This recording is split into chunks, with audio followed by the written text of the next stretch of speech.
Danke bafethu, welcome back to Nkuli Soccer. Ngicela ngikhohle ukulike and subscribe. First half igame Kaizer Chiefs versus Durban City laphana eThekwini Moses Mabhida. Sibonile nje ukuthi beyi-aggressive, bekune-speed igijima. Ibalance yegame beyingekho that much in terms of Kaizer Chiefs finding fluidity ukuthi ikwazi ukudominate the way dominate ngakhona, i-create ama-clear cut opportunities. Sibonile laphana bekunama amaphutha amaningi laphana koVilakazi, ama-free kick wakhona undecided, wasteful.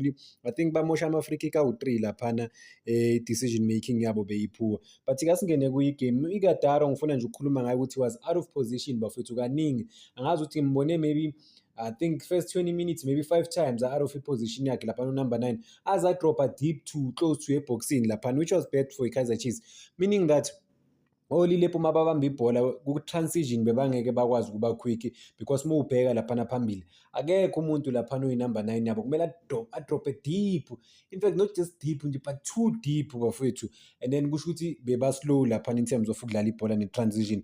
Okusibonisile ukuthi uGavin Hunt bafethu uprepare kahle kakhulu, Terence Mashego laphana ku-left back udlale kahle kakhulu ukuthi uVilakazi noSolomonzi bangabi ne-free roll laphana in terms of like ucreate ama-opportunities ne-speed sabo ne-creativity ukuthi bayisebenzise, because if Kaizer Chiefs isikhathi esiningi isebenzisa le side lakwa-right ukuthi ucreate ama-opportunities. Simbonile kuLilepo bafethu ube ne-chance enkulu. Decision making angeke phela sikhale nge-decision making njalo, but decision making kuLilepo, what a pass, bamnika iphasi elihle kakhulu. Ngithi mina uzoliphusha ibhola uYohane, akekho umuntu ozayo ompresayo kakhulu uYohane, ufuna ukulicrossa immediately, cross or shoot, angi-understand ngoba kalithintanga nakahle la bhola leli, waste. Yahamba kanjalo-ke bafethu ilokhu njani opportunity enkulu ye-Kaizer Chiefs because of iGadara bengekho laphana eboxing. Beza by the time uLilepo azama ukufaka ibhola, iGadara was just far, bengeke akwazi ukureacha lela bhola leli. Then immediately after lokho, few minutes later bafethu Inacho Miguel misjudged the pass, ngithi uzolicleara, but guess what, walinda uKamatuka waze wafika kuye wakwazi ukubamba ibhola same time.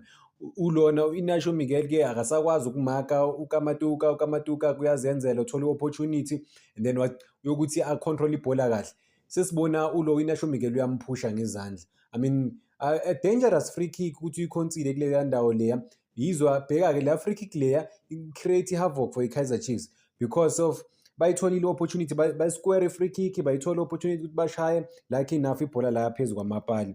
Inacho Miguel mele I think na last time ngikhuluma ngayo ngakhuluma lento le ukuthi uconsider ama-free kick easy unnecessary laphana isikhala sakhe, kumele akwazi ukuminimize kuleyo department leyo.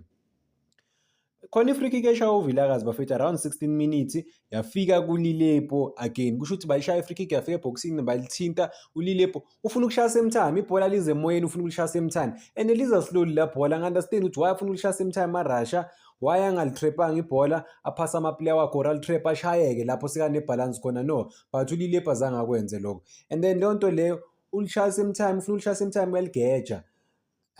Yeah, decision making kwesinye isikhathi bafethu, I mean sokukawu-2 egamini ngimbona ene-poor decision making. After lapho, immediately after lapho uthola ibhola, beautiful ball bafethu, kumele aphase ulokhunjana uMduduzi Shabalala bevulile laphana, guess what, he could not find uMduduzi Shabalala, ufune ukuphasa fast. So kwamanye amabhola ama-moments awu-3, khona ama-moments awu-3 angazi mina iKaizer Chiefs i-slow kakhulu bafethu ku-transition. uLilepo unokubamba ibhola, uMduduzi Shabalala uyi-1 bafethu kumele amshaye nge-through pass nje, kune-big opportunity but ba-slow in terms uLilepo usafuna ukubheka phansi abheke phezulu, abheke phansi abheke phezulu, kube urelease ibhola. uMduduzi Shabalala behambile lapha. I think angazi ukuthi ngiyibone ngedwa lawo ama-opportunities. uLilepo kwa-left hand side ulo umdu sekangenile laphana espacini ukuthi ukhona but uLilepo aka-release ibhola, still wanna take players on. That is why ngisho ukuthi uLilepo as much as adlala alwa, but i-decision making yakhe bafethu kumele ayilungise serious. I mean ama-opportunities bangakwazi ukuwa-create from small moments laphana ku-Kaizer Chiefs, but-ke bona because of decision making yabo i-poor.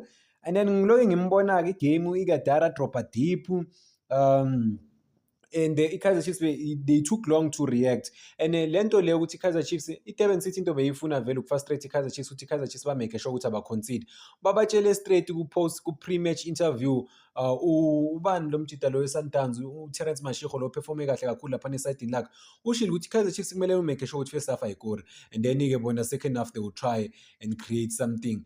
Sithe sibheka sekuwo-42 minutes alikakabi khona igoli laphana. Obviously-ke igame ifavor le side leli belingafavor from the beginning because of bagayina i-confidence, bayabona ukuthi le team le iyahluleka manje ukuhlanganisa izinto laphana. Nabo baloke bayaya laphana bafuna ukukesha i-Kaizer Chiefs kungama-counter attacks, but i-talent ne-squad abanaso i-squad esi-powerful laphana. There were moments la uLilepo bafowethu laphana ku-left hand side kumele ngabe wenza izinto zenzeke for i-Kaizer Chiefs. Even khona la u-Igataro bekamtshela khona uLilepo uphethe ibhola uyahamba naLilepo ulisquare lahamba phansi, u-Igataro uzuyamtshela ndoda faka ibhola phezulu. Why athi makafaka ibhola phezulu? Because u-Igataro strong phezulu, ama-aerial balls amanye uyakwazi ukuwashaya kahle because unamagoli ku-PSL ambalwa laphana ngekhanda. That time asadlalela e-Ochippa United, AmaZulu no-SuperSport United, khona amagoli wakhe engike ngawabona washaya ngekhanda u-strong, but uLilepo-ke decision making again yamletha down. Yeah, but igame masibheka overall bafethu first half beyifavor nanoma ubani ile phambili Durban City. Unfortunately Durban City yona azange create that much in terms of bokhona la bengakhetha i-Kaizer Chiefs kuma counter attack, but they're not that good overall. uThabo Nodada lo mjidi kwafuna i-Kaizer Chiefs ngimbona laphana, but angimbonanga kakhulu, was not too lively laphana first half. But in terms of i-work rate ye-Durban City ngiyayipha, like ngiyayincoma ukuthi ikwazile ukusebenza kanzima because they understood ukuthi i-Kaizer Chiefs izodlala kanjani, and then they watched them kuma-careful ukuthi ine-confidence overall. uVilakazi few times ngimbona la luza khona ibhola, bamthathela ibhola. I mean le side leli lakwa-left hand side, even uLilepo bake bamswitchile bambeka kule side leli vele kwa-right hand side just before i-first half iphela. Guess what, still uLilepo bakwazile ukumblokha laphana ukuthi angayitholi i-opportunity ukuthi azihambele. Kwa-left hand side beyi-solid ilokhunjana i-Durban City. Uloba futhi umfundo Vilakazi uthe uyile naye just before half time uyile kula side la kwa-left. Decision making, yabona decision making bafethu important ebholeni. Uyi-one kwa-left bamnika ibhola laphana, ngithi usazohamba balande because uFunefle uneskill angakwazi ukubabhitha.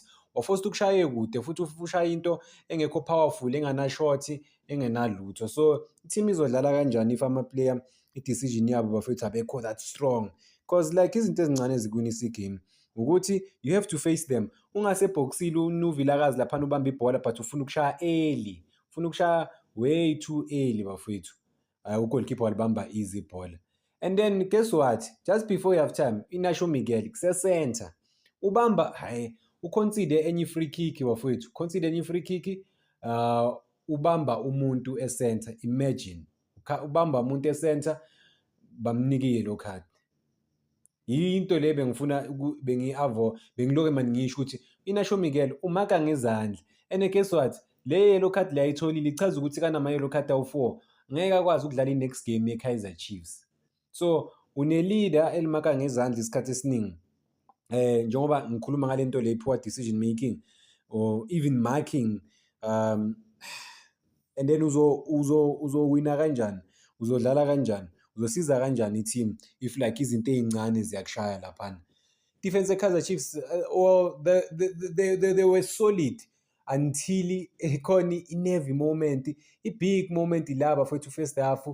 Kulimele u-goalkeeper, kulimele i-player le-Durban City bashayisene laphana, almost i-Durban City yakora kuleya moment le just before i-first half iphela. Why?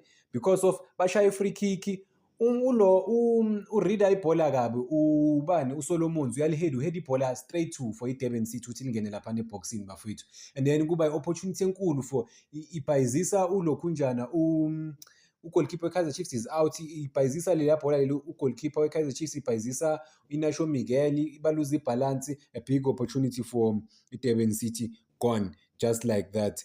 But yeah, man, akumelanga, imagine just a final moment of i-first half they could have given away a goal.